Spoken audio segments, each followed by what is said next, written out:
Brandon Aiyuk, his status for week 1 still in a little bit of doubt, but according to at least one report in The Athletic, that he's on track to be ready to go for week 1, dealing with a hamstring injury. Told you yesterday, Kyle Shanahan saying the expectation is that he returns to full practice on Monday, was running off on the side.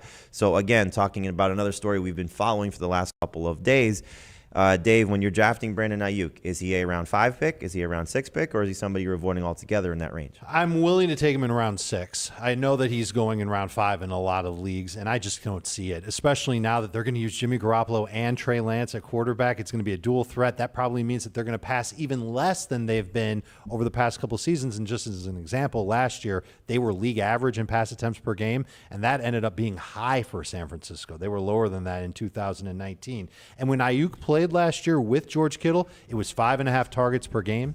Aiyuk had 7 games with 15-plus PPR. Only 2 of them came with George Kittle on the field. Kittle's healthy now. Deebo Samuel's healthy now. And Trey Lance is healthy now. These are all strikes against Aiyuk, which is why I can't take him until round 6. Lance technically not healthy now, dealing with that chip in his finger, but by the time I'm sure he's going to play, he may not play in week 1 if he's not 100%, but by the time they get this quarterback rotation going, you could see, to your point, Dave, an issue for what the passing game could look like. Heath, I think you're a little bit more optimistic on Aiyuk and a little bit more optimistic on Deebo Samuel. If you saw the Sportsline projections there, Aiyuk, the 20th receiver off the board for them. Samuel, the 40th receiver off the board, according to Sportsline.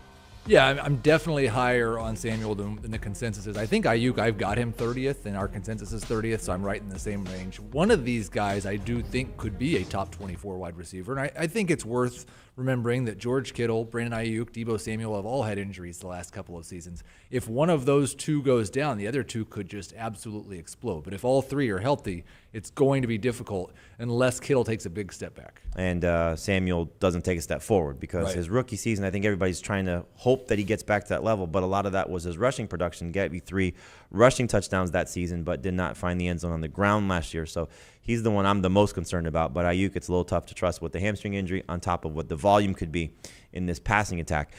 Want more of the Fantasy Football Today podcast and nonstop year-round fantasy advice? It's simple. Hit the subscribe button and hang with us all throughout the year.